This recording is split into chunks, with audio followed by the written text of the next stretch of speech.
피해서 안 지는데. 영생 식구들 뵙게 돼서 정말 반갑고요. 주님의 이름으로 문안을 드립니다. 어디 가면 감사하다는 말씀을 드리게 되는데 영생교회 집회는 제게 조금 더 감사가 되는 것 같아요. 이유가 뭐냐면 제 미국 생활은 93년 필라델피아에서부터 시작을 했습니다. 여러분 같이 신앙생활 하시는 표차경 집사님이 부산에서 저와 함께 교회를 섬기시던 분인데 먼저 필라델피아에 오셔서 제가 유학하고 싶다는 생각을 하셨어요. 웨스트민스터 그때는 인터넷도 안 되던 시절이라 서류를 다 국제우편으로 보내주시고 그래서 시작한 생활이 제 미국 생활이기 때문에 32년쯤 전이죠. 예. 저는 필라델피아가 고향 같아요. 그래서 고향에 다시 불러주셔서 너무너무 감사합니다. 공부만 했으면 좋았을 터인데 공부하고 목회하고 같이 할 수 있는 줄 알았습니다. 야, 공부도 안 되지 목회도 안 되지 얼마나 힘들었는지 몰라요. 힘들 때마다 하나님을 바라봐야 하지만 하나님 잘 안 보이실 때가 있거든요. 그때마다 뵀던 분이 바로 이용물 목사님이십니다. 어떤 때는 목회적인 문제 어려움들 가지고 찾아와서 뵙고 여쭤보기도 하고 그럼 자세히 알려주시기도 하고 따뜻하게 기도도 해주시고 그랬는데 이 목사님 섬기셨던 귀한 교회 또 새로운 목사님 청빙하셔서 교회가 더 새로워지는 모습을 보게 하신 것도 감사하고 그런 교회를 말씀으로 섬기게 돼서 얼마나 감사한지 몰라요. 자, 우리 2박 3일 동안에 하나님의 주신 은혜가 우리 속에 분명히 있을 줄로 믿습니다. 가족은 말이죠. 비밀을 공유하는 사람이라는 말이 있어요. 동의가 되시나요? 여러분 집에 혹시 키패드로 열고 집에 들어가시는 분들 계시죠? 비밀번호 누르고 근데 뭐 동네방네 다 알려주십니까? 주거에 광고하고 안 그러죠? 식구들끼리만 합니다. 그 비밀번호는 식구들끼리만 하는 거예요. 자, 우리 첫날 우리 집회를 하면서 여러분과 제가 기왕의 식구가 됐으니까 비밀 하나 나누십시다. 그래서 나중에 교회로 돌아가면 우리는 이런 비밀도 알지롱 그렇게 하실 수 있도록 자, 그건 뭐냐면요. 제가 정말 좋아하는 말 하나 있어서 여러분하고 나누려고 해요. 시작이 반이다. 그런 말씀 아니죠. 시작이 반이다. 한국 사람 치고 시작이 반이다라는 얘기 모르시는 분 없습니다. 시작이 반이다. 제가 좀 삐딱해서 질문이 생겼어요. 그럼 나머지 반은 뭐예요? 나머지 반은 뭘까요? 시작이 반이면 나머지 반은 도대체 뭘까요? 그런데 뭐 늘 그런 생각을 가지고 있었는데 한 책이 저한테 정말 명쾌한 답을 주어서 마음에 오랫도록 담고 삽니다. 나머지 절반은요 잘 될 거라는 믿음이랍니다. 멋지죠? 시작이 반이고 나머지 절반은 잘 될 것이라는 믿음. 여러분 첫 시간 시작하셨습니다. 반입니다. 나머지 뭘로 채울까요? 은혜를 주실 거라는 믿음으로 가는 겁니다. 자, 옆에 분들하고 한번 인사하실까요? 기필코 은혜를 받을 겁니다. 인사하십시다. 기필코 은혜를 받을 것입니다.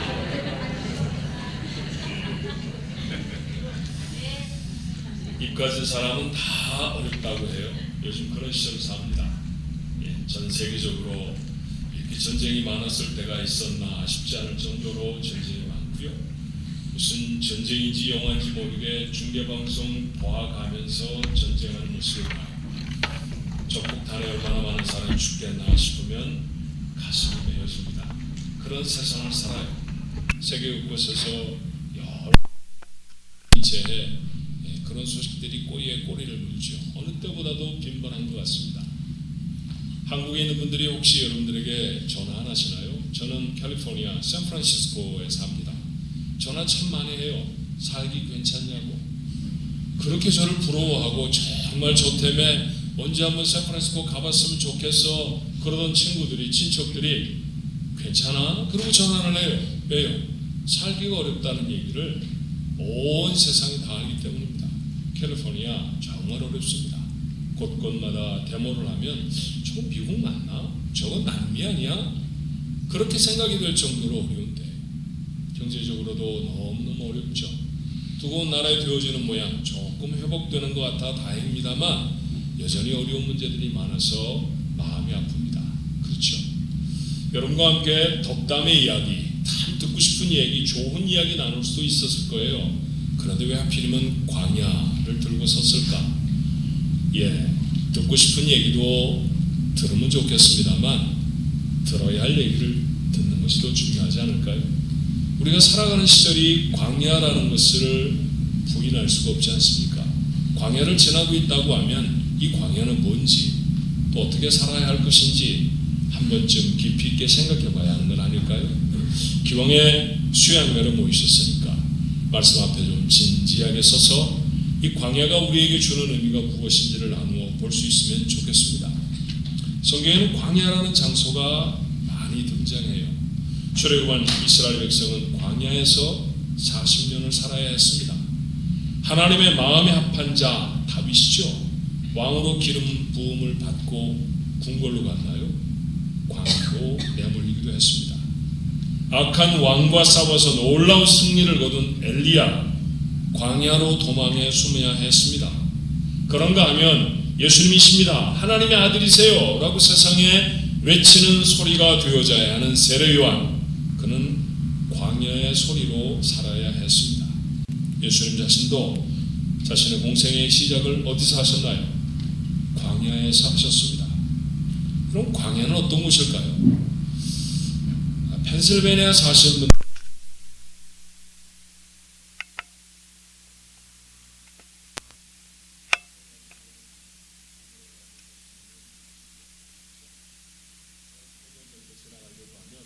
모하비 사막이라는 게 지나가는 거죠. 혹시 가보신 분 한번 손 들어보세요.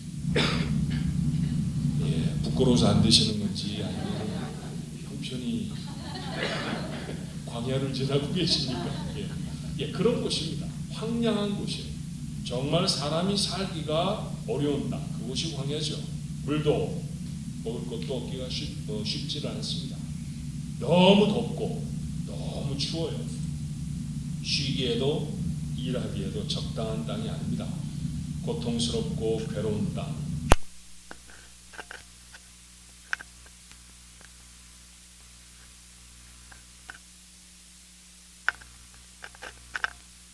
경험하고 우리가 살아가는 것처럼 우리는 광야에 섭니다.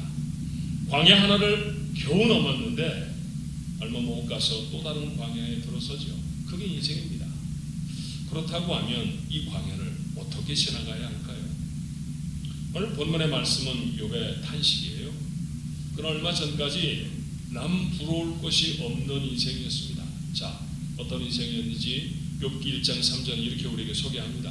그의 소유물은 양이 7,000마리요, 낙타가 3,000마리요, 소가 500마리요, 암나귀가 500마리요, 종도 많이 있었으니 이 사람은 동방 사람 중에서 가장 훌륭한 자라고 말합니다. 대단히 부유한 사람이었다는 이야기죠. 자녀들의 복도 받은 사람이었습니다. 아들 7, 딸 3, 아버지 말 잘 듣는 10남매를 두었죠.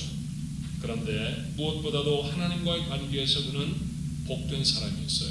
자, 욥기 이 짧지 않은 성경의 1장 1절을 이렇게 시작합니다. 우스 땅에 욥이라 불리는 사람이 있었는데 그 사람은 온전하고 정직하여 하나님을 경외하며 악에서 떠난 자더라. 여러분, 단어 하나하나 구구절절이 욥이 얼마나 훌륭한 사람이었는지, 욥이 얼마나 하나님과 깊은 관계에 놓여있는 사람이었는지를 우리에게 소개해 주지 않습니까? 그는 그런 복을 받은 사람이고요, 그런 복을 누리며 사는 사람이었어요. 그런데 불행이 하루아침에 찾아왔습니다. 산적들이 달려들어서 소와 나귀를 모조리 빼앗아갔고 그리고 종들은 죽여버렸습니다. 이 불행한 소식을 듣고 있는데 또 다른 종이 달려와서 천재지변으로 양들이 다 죽었다고 보고를 합니다. 또 다른 종은 갈대아 사람들이 쳐들어와서 낙타를 전부 빼앗아갔다고 말하죠. 자, 감사의 이유가 되어졌다. 나는 행복합니다. 나는 복받은 사람입니다 라고 말할 수 있었던 넉넉한 재산 다 사라져버렸어요. 불행은 여기서 그치지 않습니다. 욥기 1장 18절로 19절의 말씀이에요.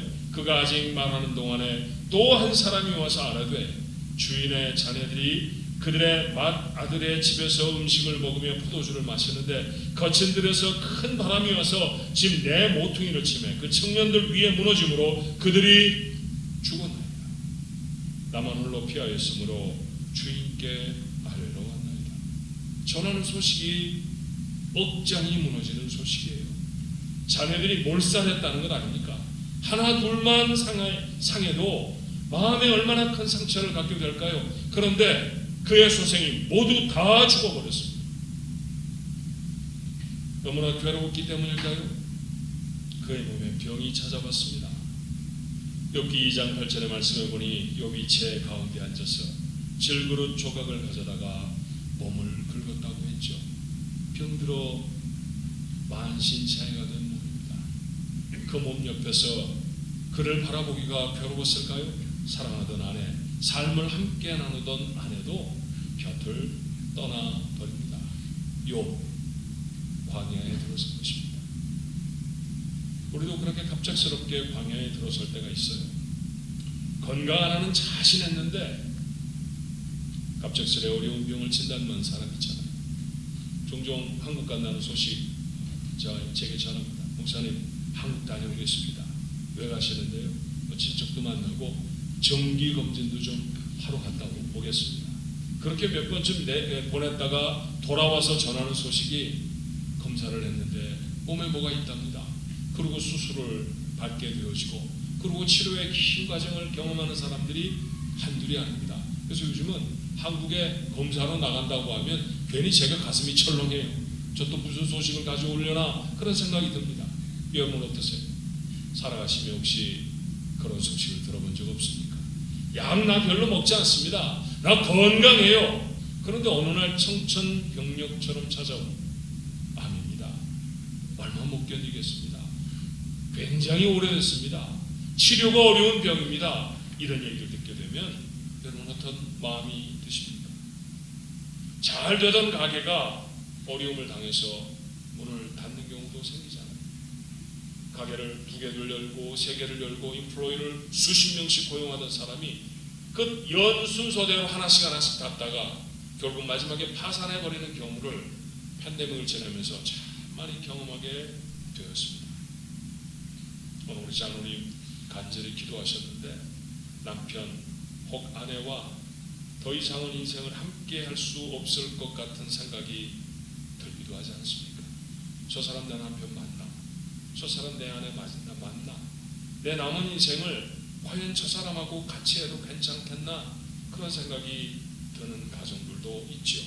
어떤 방법으로도 아이를 바꿀 수가 없어 보이기도 합니다. 이런 문제가 많아요.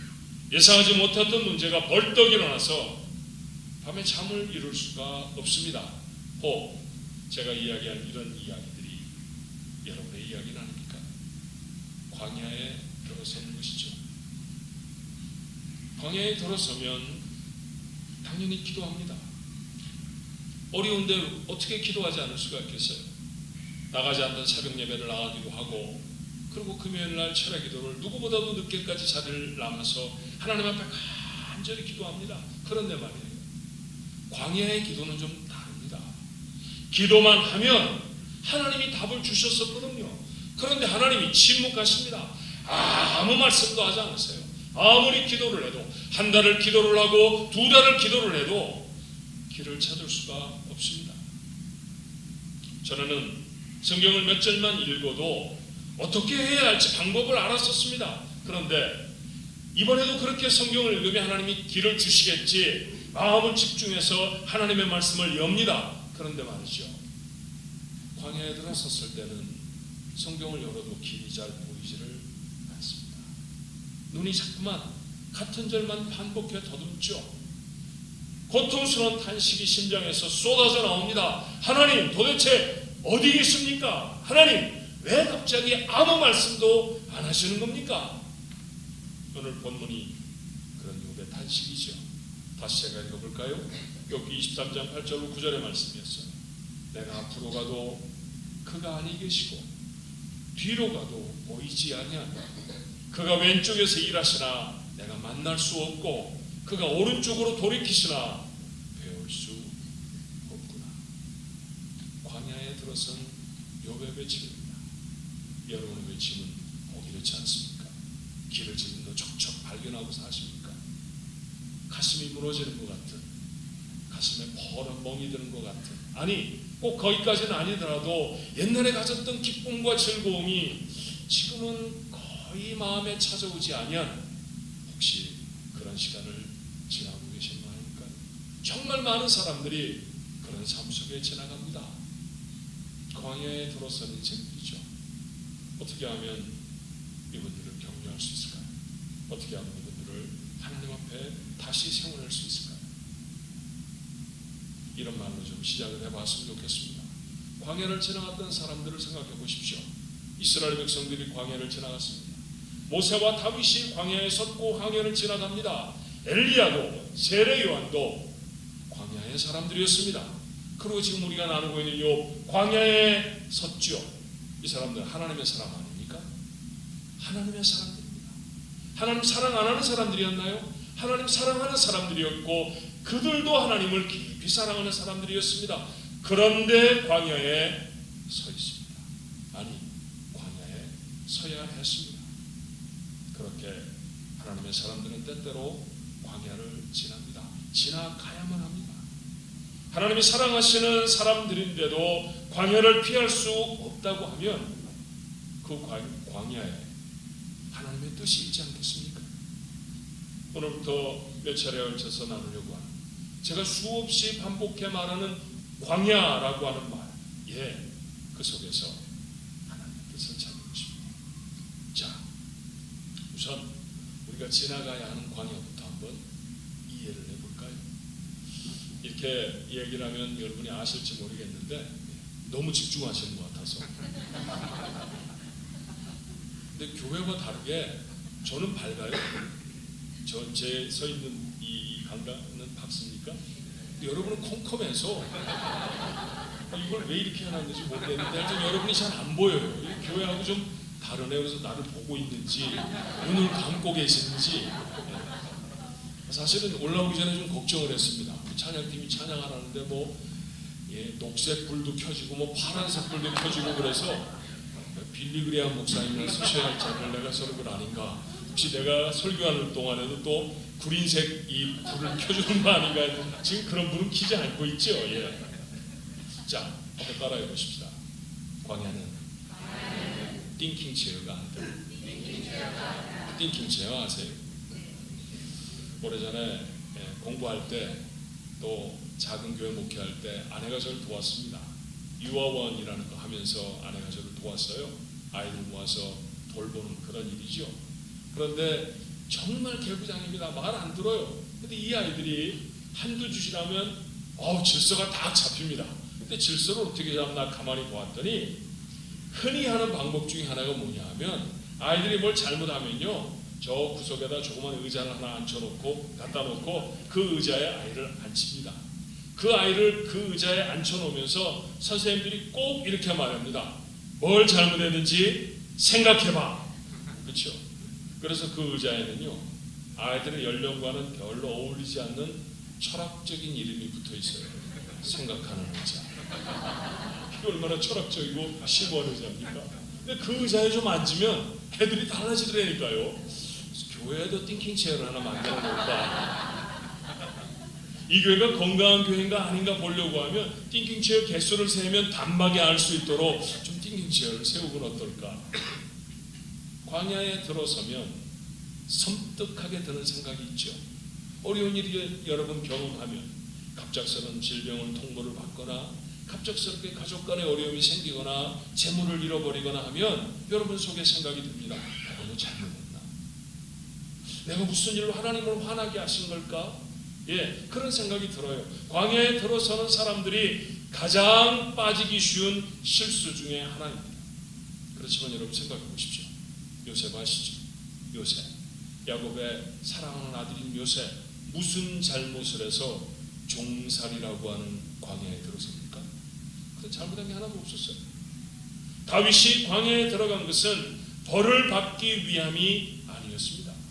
악한 왕 아합을 물리친 엘리야는 벌이 아니라 상을 받아야 했죠. 하지만 그도 광야에 들어섰습니다. 이쯤 되면 눈치를 채셔야 하잖아요. 광야는 하나님의 징벌의 장소가 아닙니다. 벌 받으려고 들어간 게 아닐지 모른다는 것이죠. 광야라는 것이 내가 경험하고 있는 어려움이 벌을 받는 곳, 벌을 받는 시간이라고만 오해하면 광야의 시간을 성공적으로 지나갈 수가 없습니다. 출애굽한 이스라엘 백성이 그러지 않았을까요? 하나님이 이스라엘 백성을 광야로 인도하신 까닭, 여러분 약속의 땅을 차지할 만큼 강한 용사로 훈련시키신 거잖아요. 지도를 여러 번 아마 보셨을 것입니다. 이집트에서 탈출해서 팔레스타인 땅으로 가려고 하면 해변길, 블레셋 사람들이 사는 그 땅을 지나가면 가장 빠릅니다. 보통 한두 사람이 짐을 뿌려서 지나가면요 2주면 갈 수 있는 거리예요. 200만 명이나 되는 백성이 쉬다 가다가 했다 할지라도 2달이면 갔을 겁니다. 그 길로 가야 맞아요. 그런데 하나님은 그들을 광야로 인도하셔서 홍해 앞에 턱 세우시죠. 이스라엘 백성이 뭐라고 했을까요? 이 길이 아닌데. 그래서 그러지 않았을까요? 오늘 이 수영의 장소도 굉장히 길들을 여러 번 갈아타고 오셔야 하겠더라고요. 보니까 여러 번 오셨던 분들은 아마 익숙하게 찾아오셨겠지만 처음 오시는 분들, 여러분들이 요즘 하나님 다음으로 믿고 따르는 내비게이션, 그 내비게이션이 잘못 가르쳐주면 헤맬 수도 있잖아요. 혹시 헤매고 오신 분은 안 계십니까? 그렇죠. 이 길이 아닌데 했을 겁니다. 광야로 들어섰어요. 왜 광야로 들어섰을까요? 왜 하나님은 그들을 출애굽해서 바로 젖과 꿀이 흐르는 땅 가나안으로 인도해내지 않으셨을까요? 왜 광야로 그들의 행보를 돌리셨을까요? 하나님이 직접 말씀하셨습니다. 너희들이 이 땅에서 강하게 훈련되어져야 그래야 그 땅에 들어갈 수 있다고 말씀하셨죠. 하지만 이스라엘 사람들은 오해하죠. 하나님께 벌을 받는다고 생각했습니다. 하나님이 자신들을 축복하지 않는다고 생각했죠. 벌 받으면 행복한 사람은 아무도 없어요. 그렇죠? 누구나 다 벌을 받으면 마음에 상처가 생깁니다. 그래서 그들의 입에는 늘 불평과 원망이 가득했습니다. 자, 거의 광야를 빠져나왔죠. 빠져나오는데 한 1년쯤 걸렸습니다. 그리고 약속의 땅 가나안 바로 직전에 섭니다. 그 땅 이름이 가데스 바네아라는 곳이었어요. 자, 미지의 땅입니다. 어떻게 살아야 할지, 그 땅은 어떻게 생겼는지 40일 동안 이스라엘 백성이 12지파에 12명을 선택해서 똑똑한 사람이었습니다. 10,000명 이상 되어지는 그 지파에서 한 사람씩을 추려내려고 하면 얼마나 똑똑한 사람들이었을까요? 그런 사람들을 다 모아서 가나안 땅 정탐하고 돌아오게 합니다. 그런데 여러분 내용 잘 아시죠? 돌아온 10명이 뭐라고 말하던가요? 10명과 2명의 얘기가 같은 것도 있었고 다른 것도 있었잖아요. 공통적인 건 뭐냐 하면 그 땅 참 좋습니다. 저희가 가지고 온 이 포도송이를 보십시오. 이 두 사람이 메고 와야 합니다. 그게 포도송이였는지 아니면 대추 야자였는지 잘 모르겠습니다. 포도가 그렇게 크기는 좀 어렵지 않을까라고 하는 게 구약성경 이해하는 사람들의 이야기이기도 한데, 대추라고 가지를 베어서 두 사람이 맺다 하면 그거는 범상한 대추입니까? 그 대단히 풍성한 열매잖아요. 그렇게 어마어마한 열매, 어마어마한 결실을 맺을 수 있는 참 좋은 땅입니다. 이게 공통된 보고였죠. 근데 10명이 뭐라고 말하던가요? 근데 못 갑니다. 그 그림의 떡입니다. 왜요? 거기 있는 사람들이 이미 차지하고 삽니다. 그런데 그거 우리 걸로 하려고 하면 뺏어야 하는데요. 그 사람들 너무 커요. 그 사람들하고 우리하고 비교해 봤더니 우리가 뭐라고요? 메뚜기 같습니다. 자신들을 메뚜기로 비하할 정도로 그 상황이 엄중했어요. 그 상황이 힘들었습니다. 그 10명은 불평을 시작하죠. 하나님이 우리를 땅을 주지 않으시려고 하는 것 같습니다. 돌아가십시다. 모세 보러 가자고 하면 안 갈 거니까 차로 지도자 하나 세워서 돌아가야 하겠습니다. 백성들은 그들의 목소리에 귀를 기울입니다. 불평꾼들의 얘기는 얼마나 급하게 전해지는지 모릅니다. 여러분, 불평은 대단히 힘이 있는 언어의 장난입니다. 불평을 누군가가 시작하게 되면요 단박에 퍼져버려요. 10명의 정탐꾼들, 그것도 내노라 하는 집의 아들들, 똑똑한 친구들 40일을 정탐하고 돌아와 말하니 저 사람들의 말이 맞아, 못 가는 거야. 모두가 다 패배주의에 사로잡혀 돌아가자고 아우성을 쳤습니다. 결국에 어떻게 됐습니까? 길어야 1년이면 끝날 광야의 훈련이 평생이 걸리고 말았죠. 그렇죠. 이게 광야의 잘못 이해하면 이 광야에 들어선 인생들이 하나님 앞에 벌을 받는다라고 잘못 생각하면 광야의 의미를 모르면 가질 수 있는 실수입니다. 이스라엘 백성들의 실수였죠. 그러므로 바울은 같은 실패를 반복하지 않기 위해 그들에게서 배우라고 권합니다. 고린도서 10장 11절의 말씀에 그들에게 일어난 이런 일은 광야의 이야기들을 쭉 앞서서 해요. 그러면 말하죠. 이런 일은 본보기가 되고 또한 말세를 만난 우리를 깨우치기 위하여 기록되어 있습니다. 우리에게 본보기가 되는 거라고 했어요. 이스라엘 백성처럼 하지 말자는 것이죠. 사랑하는 형제 성도 여러분, 고난을 당하고 계십니까? 광야를 지나가십니까? 마음에 기억하십시오. 벌 받는 게 아닙니다. 벌이 아닙니다. 하나님이 나를 미워하시는 거예요. 어떤 분은 그런 말씀도 하세요. 요즘 하나님은 옛날 하나님하고 많이 다르다고. 하나님이 옛날 하나님 다르고 요즘 하나님 다릅니까? 아니 그런 말이 어디 있어요. 자기가 느끼기가 그렇다는 거지요. 하나님은 같은 하나님이시잖아요. 그렇죠? 나에게 폭포수처럼 은혜를 부어주셨을 때 그 하나님이 고난 받고 괴롭고 고통스러운 광야를 지나갈 때에도 여전히 내 하나님이신 줄로 믿습니다. 어려운 일이 여러분에게 찾아왔다고 해서 크고 작은 문제들이 여러분 앞에 벌떡 일어났다고 해서 벌 받는 거야, 하나님한테 혼나는 거야 라고 생각하지 마십시오. 그러면 광야를 지나갈 에너지를 다 잃어버리고 맙니다. 두 번째로, 광야는 패배의 장소가 아니에요. 광야가 벌을 받는 곳이 아니라는 사실을 여러분이 마음에 담았다고 하면 두 번째로 꼭 기억해야 합니다. 광야는 패배의 장소가 아니다라는 것이죠. 자, 많은 사람들이 광야에 들어서면 패배하는 곳이라고 생각합니다. 예, 맞아요. 광야에 들어서면 건강을 잃어버리고 재물을 잃어버립니다. 그리고 사람을 잃어버리기도 하죠. 하나님이 우리에게 주신 약속에서 점점 멀어지는 것처럼 보입니다. 욥이 그랬어요. 하지만 사실은 달랐습니다. 이스라엘 백성은 광야를 지나는 동안 아모리 족속을 물리칩니다. 여러분 혹시 생명의 삶이라는 것으로 큐티를 하는 묵상을 하시는 분들은 얼마 전까지 민수기를 쭉 읽으셨으니까 그 민수기를 지나가면서 이스라엘 백성이 광야에서 얼마나 놀라운 승리를 이루어냈는지 여러분 아실 겁니다. 미디안 백성과 싸워서 이겼고 바산왕 옥을 무찔렀습니다. 이스라엘 역사 중에 이런 놀라운 승리를 경험해 본 적이 없어요. 이스라엘 백성 속에 가장 큰 승리는 어디에서 있었습니까? 광야에서 있었습니다. 가나안 땅만큼 큰 땅을 요단 동편에 얻잖아요. 그래서 몇 지파는 아예 요단 동편에 자기들의 처소를 정하지 않습니까? 지금은 다 다른 나라가 되어버렸습니다만 요단 땅의 대부분은 사실은 이스라엘 백성의 땅이었습니다. 거기에 이스라엘 지파들이 살았습니다. 우리가 이 땅에 머물려고 하는 게 아닙니다. 전쟁을 우리가 가서 합니다. 그리고 가나안 땅 다 정복하고 난 다음에 그 다음에 다시 돌아오는 과정을 여러분 성경 공부하면서 말씀 나누시면서 들어서 하시잖아요. 하나님이 그들에게 약속에 주시려고 하셨던 땅만큼이나 큰 땅을 광야를 지나는 동안에 싸워서 이겼다니까요. 이게 얼마나 놀라운 승리입니까? 주님은 광야에서 40일을 줄이고 목마르셨지만 사탄에게 승리하십니다. 마태복음 4장 11절의 말씀이죠. 이에 마귀는 예수를 떠나고 천사들이 나와서 수종듭니다. 얼마나 고통스러운 시간이었는지 몰라요. 그런데 그 시간, 그 광야의 시간을 계신 것도 광야였고 경험하는 삶도 광야입니다. 줄이고 목마르셨잖아요. 그렇죠. 춥고 고통스러운 땅. 그런데 그곳에서 주님은 사탄을 물리치시고 승리하시죠.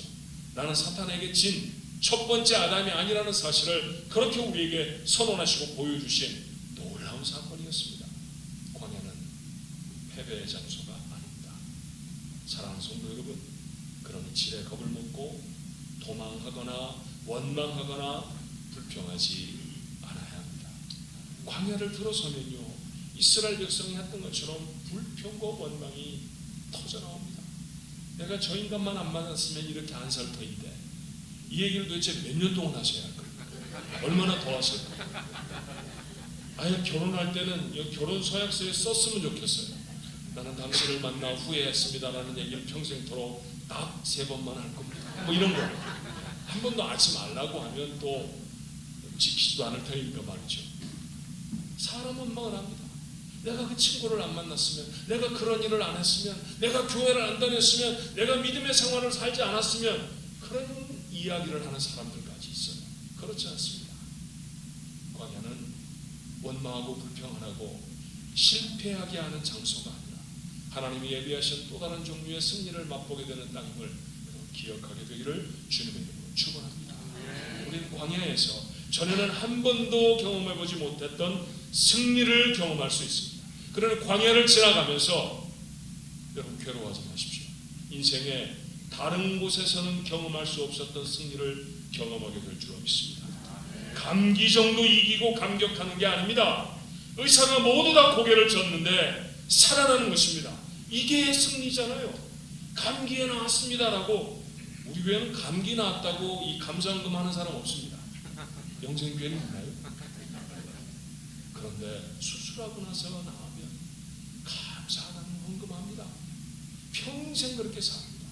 얼마나 감사가 뜨거워지는지 모릅니다. 전과는 다른 삶의 모습으로 삽니다. 이게 광야입니다. 이게 우리에게 허락하시는 광야의 승리라는 거죠. 하나님이 내가 살아가는 동안 다른 데서는 경험해보지 못했던 놀랍고 어마어마한 승리를 경험하게 하시려고 광야를 지나가게 하시는구나. 기대하셔도 좋습니다. 여러분 기대로 여러분 그 자리를 지나가게 될 수 있기를 바랍니다. 잘 되던 가게가 더 잘 되는 게 아닙니다.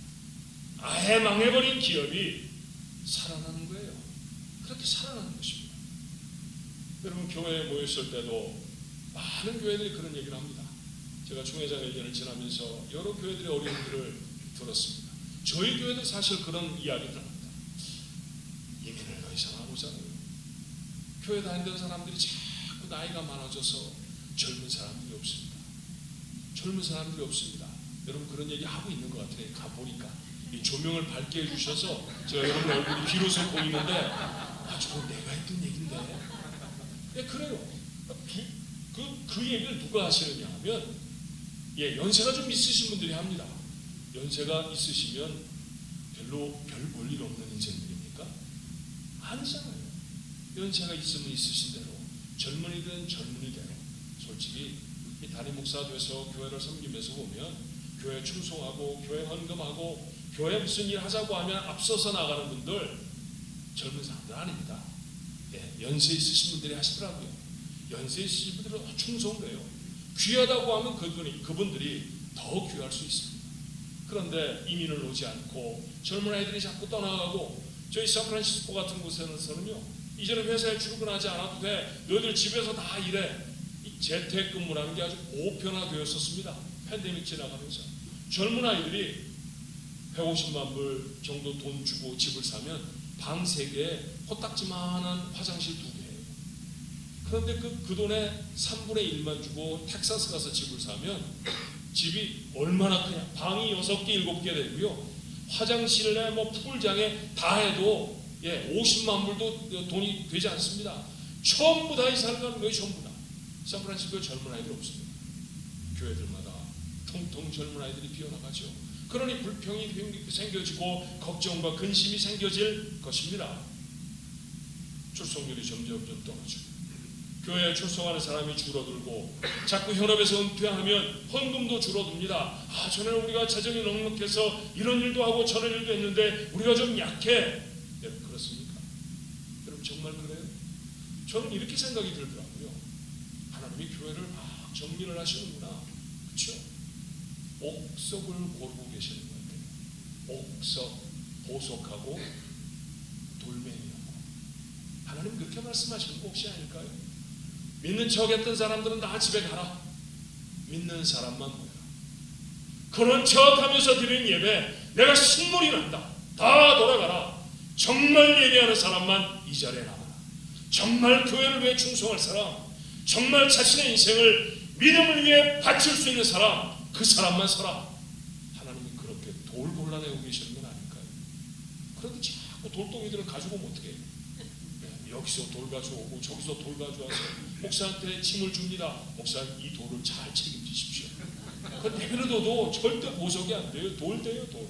굴러다니면서 여기 치고 저기 부서뜨리고. 그런 경우가 얼마나 많습니까? 하나님이 하십니다.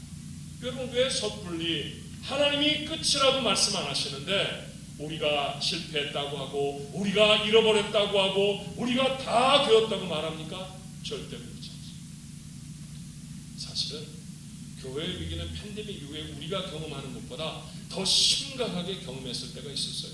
19세기, 18세기 말 19세기 초에 교회 다 문 닫은 줄 알았습니다.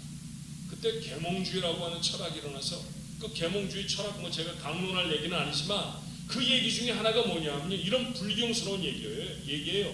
니체라고 하는 사람이 들어서 한 말이, 온갖 사람들이 철학 좀 한마디 한다 싶으면 다 한마디씩 하던 소리가 있었습니다. 기억하시나요? 신은 죽었다. 하나님 죽었다는 거예요. 하나님이 죽었다는 생각이 팽배했습니다. 사람이 계몽이 되어서 사는 거야. 교회를 다녀도 살아계신 하나님을 믿는 게 아니라 사람이 더 계몽되어지고 사람이 더 착해지는 거, 그게 교회 다니는 목적이야. 그런 교회가 꼴이 되겠어요? 사람들이 다 이탈해버리고 그리고 교회가 약화되어지고 힘이 없어지기 시작했습니다. 많은 사람들이, 정말 많은 사람들이 교회 없어지는 줄 알았습니다. 그랬나요? 그러지 않았습니다. 19세기 말 20세기 초에 하나님이 얼마나 놀라운 부흥을 이 땅에 보내셨는지, 한국도 그때 일어난 교회 아닙니까? 온 세계의 교회들이 불같이 부흥을 했습니다. 여러분, 하나님은 교회의 머리시고 교회의 주인이신 줄 믿습니다. 이게 우리가 하는 게 아니에요. 아무리 내가 헌금을 많이 해도, 아무리 내가 중요한 자를 해도 교회는 내가 하는 게 아닙니다. 이 교회는 누구의 교회입니까? 하나님의 교회인 줄로 믿습니다. 하나님이 하시는 거예요. 그러니까 여러분, 자리를 지키십시오. 그리고 부정적인 얘기들, 비관적인 얘기들, 실패에 한다고 하는 그런 패배의식에 젖어있는 이야기들 이제는 멈추고요. 하나님이 이때 하나님이 교회를 통해 이루실 놀라운 일들, 놀라운 사건들이 무엇일까? 여러분, 더 기대할 수 있어요. 그런 기대 중에 몇 가지가 어떤 것이 있을까요? 여러분, 우리가 승리하게 된다고 하면 어떤 것일까요? 사람이 가득 모여있는 예배가 아니라 전보다 사람은 줄어들었는데 정말 더 감격스러운 예배, 그게 우리가 드려야 할 예배입니다. 그걸 살려내는 거예요. 그게 살아나는 것이 광야를 지나는 동안 교회 속에 주실 하나님의 승리인 줄 믿습니다. 교회 사랑하는 성도들이 교회에 나와서 행하는 모습 따로, 집에 가서 하는 모습 따로. 요새 교회는 친교실이 어디 있었는지 기억이 안 나요. 본당 나와서 친교실이 조금 이렇게 홀외를 가죠. 그렇게 가야 친교실이 있죠. 근데 저희 교회는요, 우리 이 목사님, 정 목사님 나와 보셨지만 본당 문 젖히고 한 5걸음 지나가면 문 열면 거기가 친교실이에요. 거기서 우리가 점심들 먹습니다. 제가 우리 성도들한테 그렇게 도전합니다. 이 세상에서 제일로 먼 길은 본당에서 친교실 가는 길이에요. 어떻게 본당에서 친교실 가는 동안에 예배 동안 나누었던 그 말씀을 다 잊어버리느냐고 말했어요. 그 5, 6걸음을 걸어가면 전혀 딴 사람들이 되죠. 본당에서 만났던 사람들 만나 싶을 정도로 친교실에 가면 사람들이 다른 사람이 되어 있습니다. 여러분은 안 그러시겠지만, 여러분이 예배드리고 삶의 자리로 돌아가면, 가정으로 돌아가도 여전히 신실한 크리스천입니다. 여러분의 직장 속에서도, 여러분이 살아가는 삶 속에서도 여전히 하나님을 의지하고 하나님이 하라고 하면 네라고 대답하는 신실한 하나님의 사람들입니까? 그래야죠. 그게 진짜 크리스천이죠. 그렇죠. 그것 바뀌어집니다.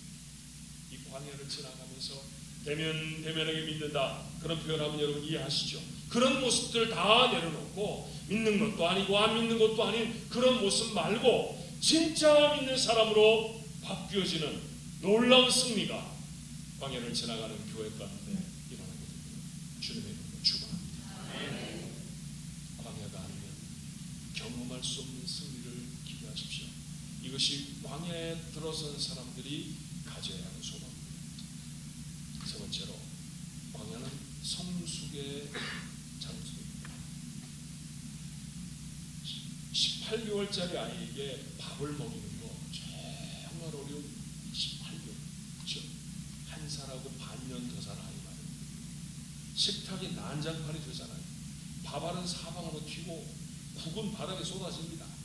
예, 여러분들 친교실에도 젊은 부부들이 애 밥 먹이는 자리에 가보면 어때요?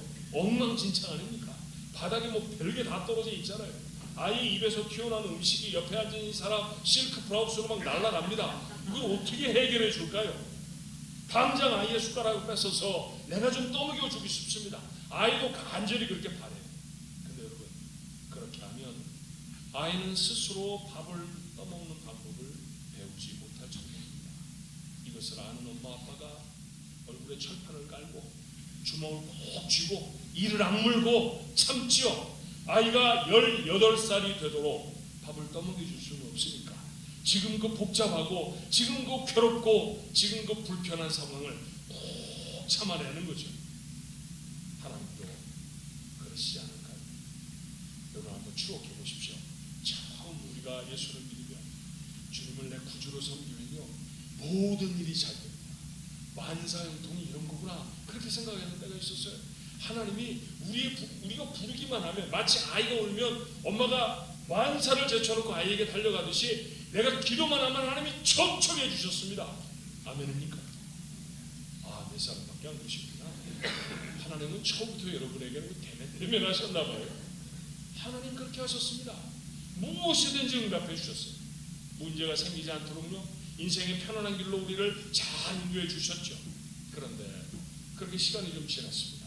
그렇게 한 5년, 10년이 지나서 달콤한 시간을 지나간 다음에 하나님이 갑자기 아까 말씀드린 대로 변하시는 것 같아요. 하나님이 전과는 다른 모습으로 나를 케어하시는 것처럼 생각될 때가 있습니다. 세상에 온갖 즐겁게 보이는 것들을 다 내려놓도록 하나님을 찾아야 한다는 사실을 가르치시기 위해 하나님은 우리를 광야로 인도해 주십니다. 부르짖는 것이 무엇인지, 여러분, 기도하는 거하고 부르짖는 거하고 좀 다르잖아요. 그렇죠? 맨 처음 예수를 믿으면 기도해요. 근데 이 기도가 기도에 머물러서는 안 되잖아요. 부르짖음이 돼야 되잖아요.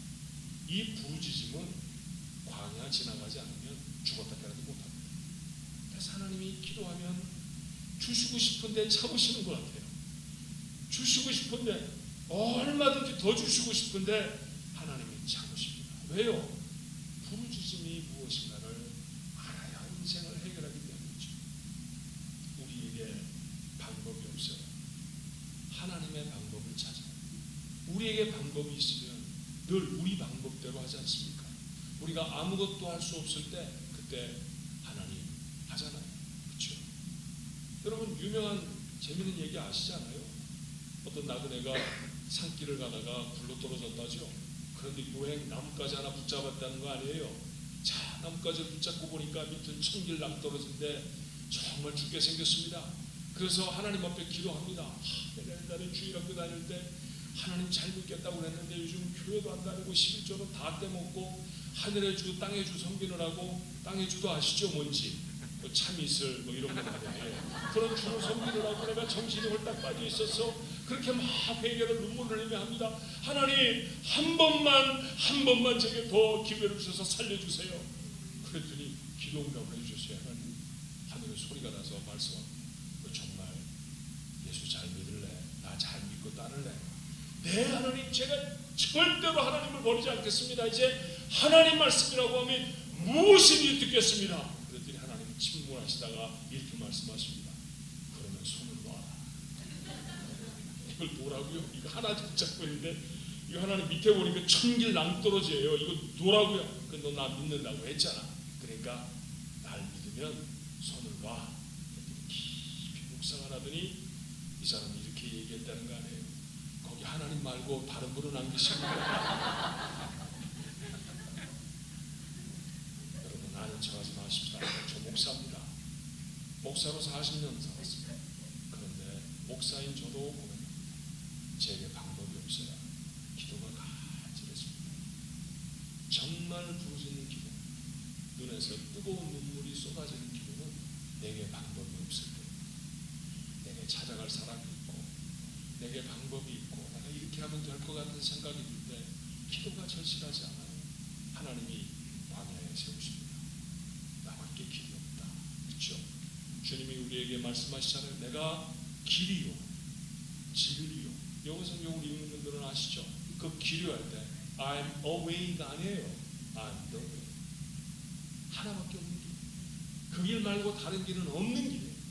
그 하나님만 찾는 길, 그 길에 들어서 하나님 우리를 광야에 세우십니다.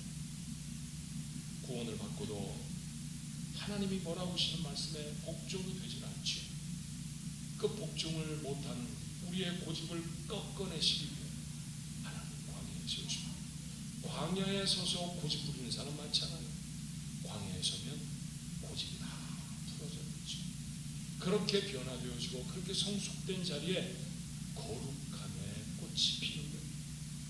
진짜 하나님의 사람은 요람에서 이루어지는 것이 아니라 광야에서 연그러지는 줄로 믿습니다.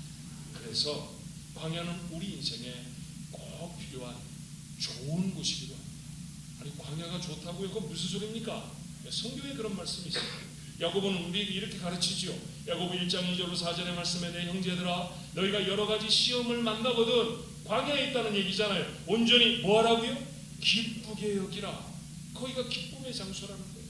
이는 너희의 믿음의 시련이 인내를 만들어내는 줄 너희가 알미라. 인내를 온전히 이루라. 이는 너희를 온전하고 구비하여 조금도 부족함이 없게 하려 하니라. 분명히 결핍의 땅인데 분명히 부족한 땅인데 그 자리에 세우셔서 부족하지 않게 하시겠다는 거죠. 이게 성숙함이 뭡니까? 우리의 인생이 연그러지는 자리가 아니고 무엇입니까? 욥도 오늘 본문의 탄식 후에 이렇게 고백해요. 읽지 않았지만 10절, 9절 바로 다음 절의 말씀입니다. 그러나 내가 가는 길을 그가 아시나 그가 나를 단련하신 후에 내가 순금같이 되어 나오리라. 아멘. 언제 끝날지 어디로 가야 할지 모릅니다. 그래서 광야가 힘든 것입니다. 하지만 주께서 내기를 아시죠? 하나님의 목적이 있습니다. 그 목적은 압니다. 그렇죠? 얼마나 길을지 얼마나 더 어마어마한 문제가 생길지는 몰라도 왜 그런 문제를 만나게 하셨는지 오늘 말씀을 나누며 그 목적은 압니다.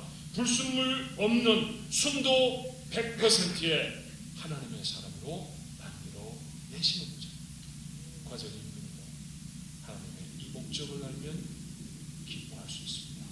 그런 기쁨으로 광야를 지나가게 되기를 주님의 이름으로 축원합니다. 한 가지만 더 말하고 오늘 말씀 읽었죠.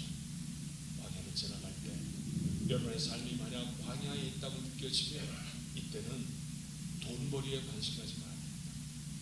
더 건강해지는 거 관심 가는 거 아닙니다. 병드는 광야에 있다 할지라도 사업이 잘 안 되는 광야에 있다 할지라도 관계가 깨어지는 광야도 있잖아요. 그때 그 관계를 막 만들기 위해 그것에 집착하는 그런 시간들을 지나서는 안 됩니다.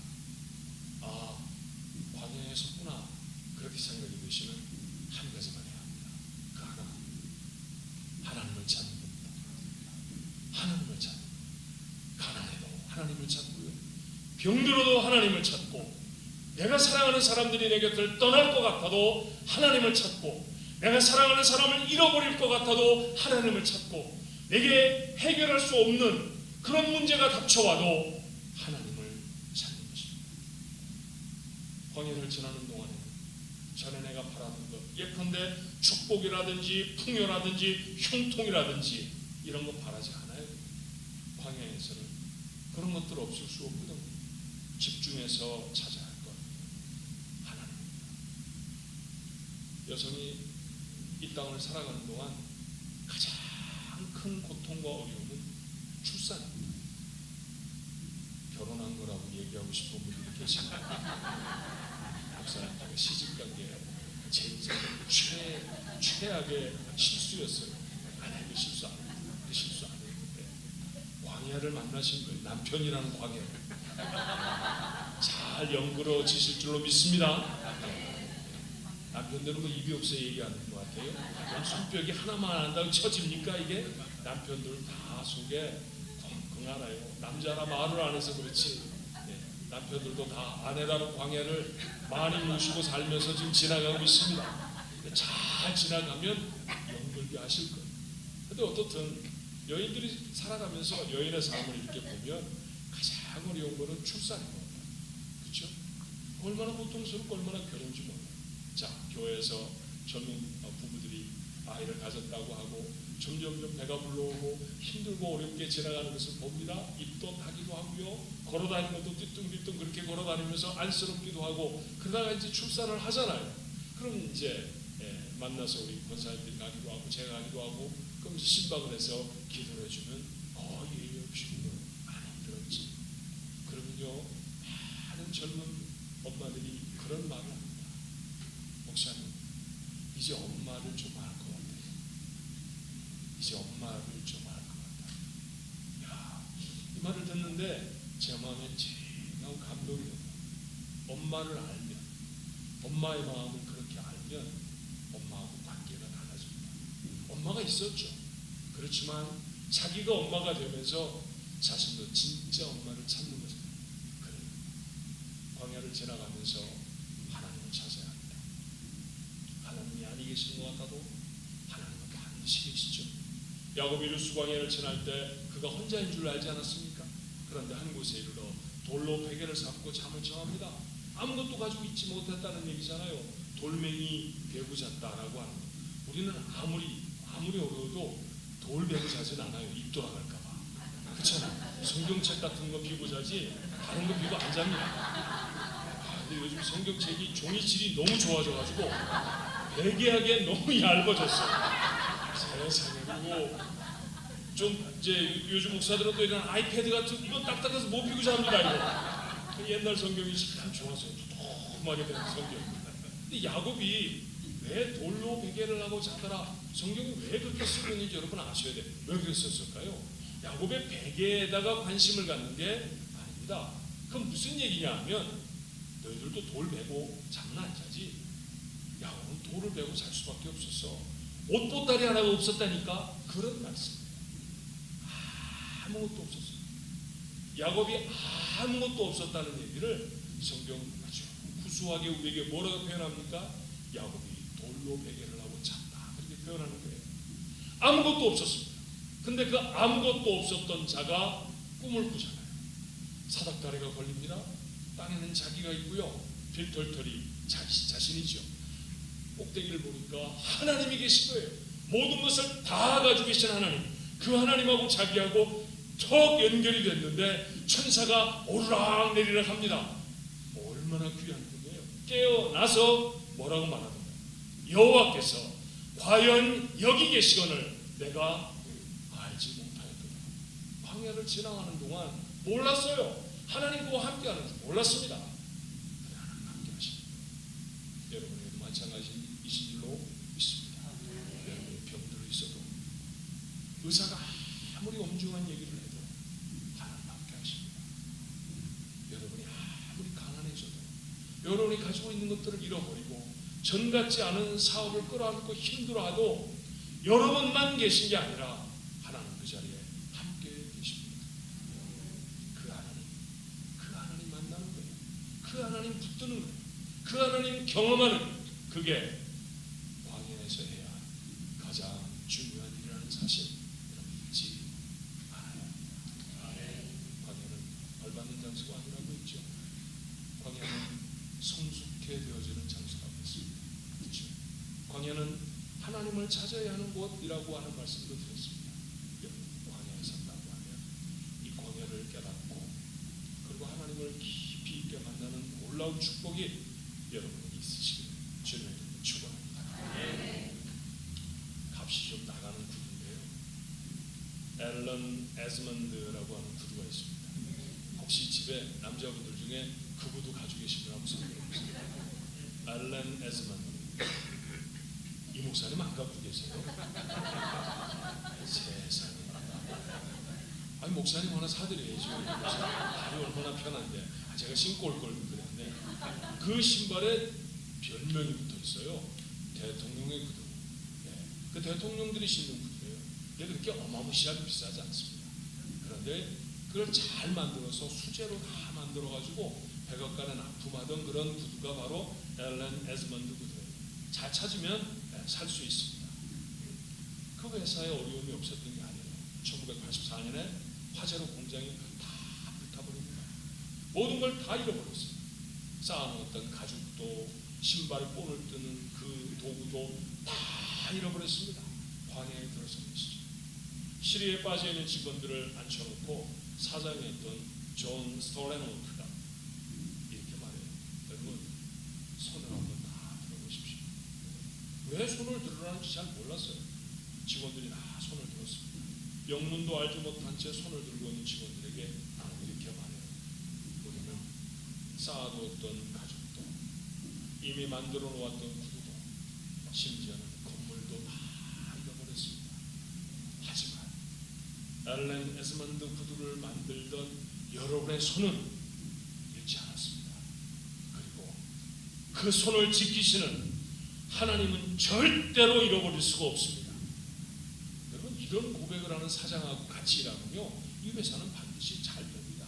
광야에서 하나님을 발견한 그들은 다시 일어섰고요, 최고의 회사를 만들어서 지금 미국에서 가장 유명한 구두 회사가 되어져 있습니다. 광야의 승리자이죠. 여러분도 그랬으면 좋겠습니다. 광야에 들어선 여러분의 모습이 패배하는 모습이 아니라 승리하는 모습. 전에는 경험해보지 못해도 놀라운 승리를 여러분의 삶에 담아내는 축복.